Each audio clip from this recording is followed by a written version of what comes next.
చెడు దృష్టి తొలగిపోవాలంటే ఒక గాజు బౌల్ ఒకటి తీసుకొని అందులో రాళ్ళ ఉప్పు నిండా నింపండి నాన్న.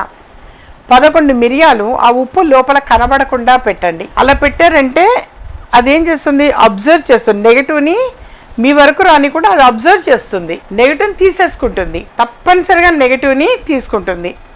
ఇది ఏ రోజు చేయాలి అనుకుంటే ఒక ఆదివారం రోజు కావచ్చు, గురువారం రోజు కావచ్చు, అలా చేయండి. చేసి కొంత ఉంచండి, ఒక వారం రోజులు దాన్ని ఎవరు చూడని ప్రదేశంలో, తొక్కని ప్రదేశంలో పైన పెట్టుంచండి. 1 వీక్ అట్లా ఉంచండి. అది ఆ నెగిటివ్ని మొత్తం అబ్జర్వ్ చేస్తుంది. ఆ తర్వాత వాటిని చక్కగా ఆ రాళ్ళ ఉప్పుని ఏదైనా పారే నీటిలో కావచ్చు, మీరు వాష్ బేసిన్లో కావచ్చు కలిపేసేయండి. అలాగే విజయ మార్గం మాల అని చెప్పేసి ఎప్పుడు తెలియచేస్తూ ఉన్నాం. ఒక్కొక్క సమస్యకి అన్నమాట, అంటే ఇది సమస్య అని తెలియచేస్తే మాల అనేటువంటిది అందజేస్తాను, విజయ మార్గం మాల. దాంట్లో పెద్ద మీరు టెన్షన్ పడాల్సింది లేదు.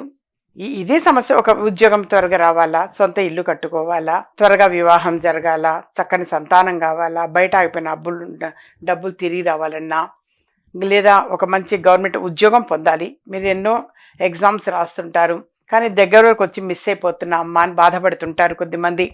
వాళ్ళైనా విజయ మార్గం మాల అనేటువంటిది ధరిస్తే మాత్రం తప్పనిసరిగా మీ మనసులో ఏదైతే కోరిక అనేది అనుకుంటారో అది చెప్పాలి. ఫస్ట్ ఇది సమస్య అమ్మా అని చెప్తే ఆ మాల నేను అందజేస్తాను.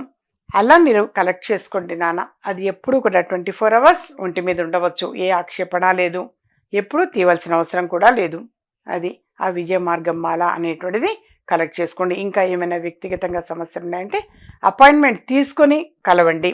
ఎవరికి ఏ సమయం కేటాయిస్తే ఆ సమయానికి రావడానికి ప్రయత్నం చేయండి.